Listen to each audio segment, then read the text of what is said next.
پاکستان کے اندر ایک دوسرے سے بات چیت کا راستہ نکلنا چاہیے۔ جو لوگ اپوزیشن میں آج وہ کل حکومت میں تھے۔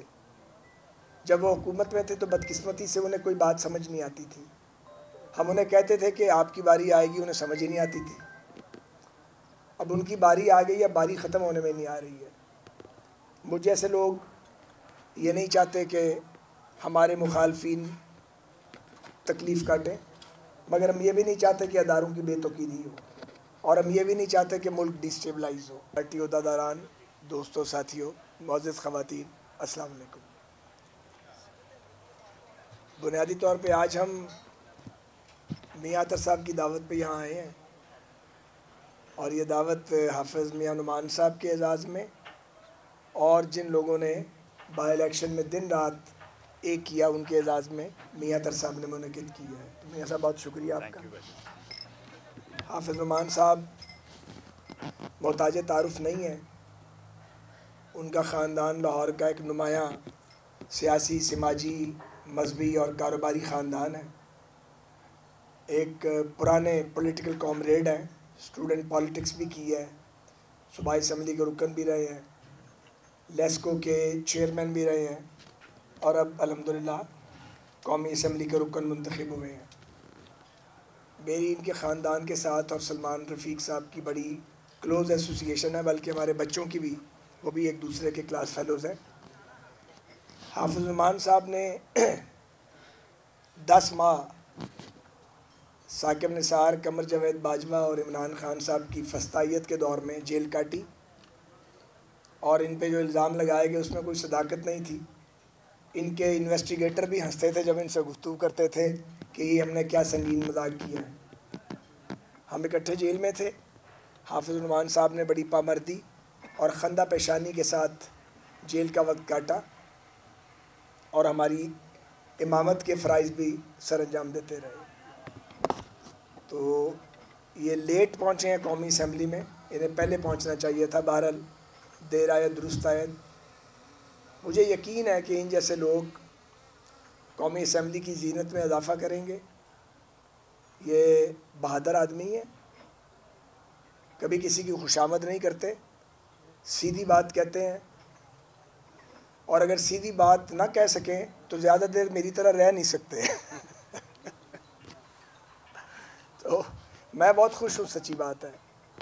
ایسے ہی لوگوں کو اسمبلیوں میں جانا چاہیے، جو اسمبلیوں میں جا کے کنٹریبیوٹ کریں، اور جو جماعتوں کے اندر بھی جرأت اور ہمت کے ساتھ اپنا موقف پیش کر سکیں۔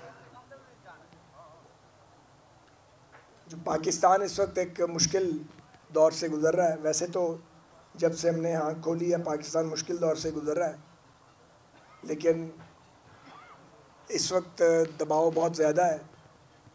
ہمارے سامنے بھارت ہے جو ہماری سلامتی پہ ادھار کھائے بیٹھا ہے۔ بدقسمتی سے ہماری جو شمالی سرحد ہے وہاں پہ افغان حکمرانوں کے ساتھ بھی تعلقات کشیدہ ہو چکے ہیں، اور وہ دہشت گردوں کو روکنے میں ناکام رہے ہیں، جو افغان سوائل یوز کر کے پاکستان میں آ کے دھماکے کرتے ہیں اور ہمیں ڈی اسٹیبلائز کرنے کی کوشش کرتے ہیں۔ تو یہ کافی پریشر ہے، پاکستان اس وقت پریشر میں ہے میرے خیال میں۔ اس کے بعد اندرون ملک بھی جو بعض دہشت گرد تنظیمیں ہیں وہ ایکٹیو ہیں۔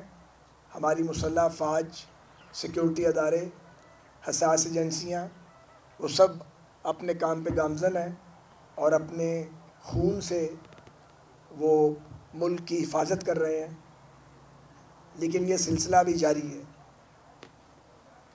اگلی بات جو میں کہنے لگا ہوں یہ میری ذاتی رائے ہے، یہ میری جماعتی رائے تو نہیں ہے۔ میں اپنی ذات کی نمائندگی ضرور کر سکتا ہوں۔ میں یہ سمجھتا ہوں کہ یہ وقت پاکستان میں درجہ حرارت نیچے لانے کا وقت ہے، یہ ٹیمپریچر بڑھانے کا وقت نہیں ہے۔ میں یہ سمجھتا ہوں ایک 50 سال کی سیاسی زندگی گزارنے کے بعد کہ ایک دوسرے کو القابات دے کے اور ایک دوسرے کے ساتھ جھگڑا کر کے راستہ نہیں نکلے گا۔ اداروں کا بھی احترام کرنا پڑے گا، اور اداروں کو بھی احترام کرنا پڑے گا۔ دونوں چیزیں کرنی پڑیں گی۔ ٹیمپریچر نیچے آنا چاہیے، اور پاکستان کے اندر ایک دوسرے سے بات چیت کا راستہ نکلنا چاہیے۔ جو لوگ اپوزیشن میں ہیں آج وہ کل حکومت میں تھے. جب وہ حکومت میں تھے تو بدقسمتی سے انہیں کوئی بات سمجھ نہیں آتی تھی. ہم انہیں کہتے تھے کہ آپ کی باری آئے گی، انہیں سمجھ ہی نہیں آتی تھی.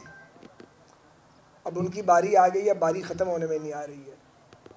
مجھ جیسے لوگ یہ نہیں چاہتے کہ ہمارے مخالفین تکلیف کاٹیں، مگر ہم یہ بھی نہیں چاہتے کہ اداروں کی بے توقیری ہو، اور ہم یہ بھی نہیں چاہتے کہ ملک ڈسٹیبلائز ہو. اس لیے راستہ ایک ہی ہے، جتنا چاہیں جھگڑا کر لیں ایک دوسرے کے ساتھ، آخر کار آپ کو بات کرنی پڑے گی. نہ کوئی سیاسی حقیقت کبھی ختم ہو سکی ہے اور نہ اداروں کو ختم کیا جا سکتا ہے. اس لیے میں اسی سوچ کی وجہ سے اپنے آپ کو تھوڑا سائڈ پہ رکھتا ہوں، اور جب موقع ملتا ہے تو کوشش کرتا ہوں کہ بات نہ کروں. اب آپ نے بات کرنے کو کہا ہے تو میں نے اپنے پیرائے میں اپنی رائے آپ کے آگے رکھ دی ہے. اللہ تعالیٰ اس ملک کا حامی و ناصر ہو، اور اس ملک کی تمام سیاسی جماعتوں کو، اس ملک کے ریاستی اداروں کو، ہمارے اکابر کو، وہ اکابر حکومت میں ہیں یا اپوزیشن میں ہیں یا جو اداروں کی لیڈرشپ ہے، ان کو یہ توفیق دے کہ وہ غصے اور انا سے اوپر اٹھ کے اور تلخی سے اوپر اٹھ کے پاکستان کے لیے سوچ سکیں. اور جب آپ ایک ہاتھ آگے بڑھاتے ہیں تو آپ کو اپنی ذات کی نفی کرنی پڑتی ہے. جو اپنی ذات کی نفی کرتے ہیں اور جو اپنے دھڑوں کے مفادات سے اوپر اٹھ جاتے ہیں، وہی لوگ ہوتے ہیں جو قوموں کو مشکلات سے نکالتے ہیں. پاکستان کے 24 کروڑ لوگ اس سلوک کے مستحق نہیں ہیں کہ وہ بھوک، غربت اور ناانصافی کی دلدل میں وہ ڈوبتے رہیں اور اس میں پھنسے رہیں. دائروں کا سفر ختم ہونا چاہیے. اس ملک میں ہمیں ایک دوسرے سے بات کرنی چاہیے اور معقول بات کو سنا جانا چاہیے اور معقول بات ہی کو کیا جانا چاہیے، اور ہم سب کو پاکستان کے انٹرسٹ میں کام کرنا چاہیے. پاکستان پائندہ باد. جزاک اللہ.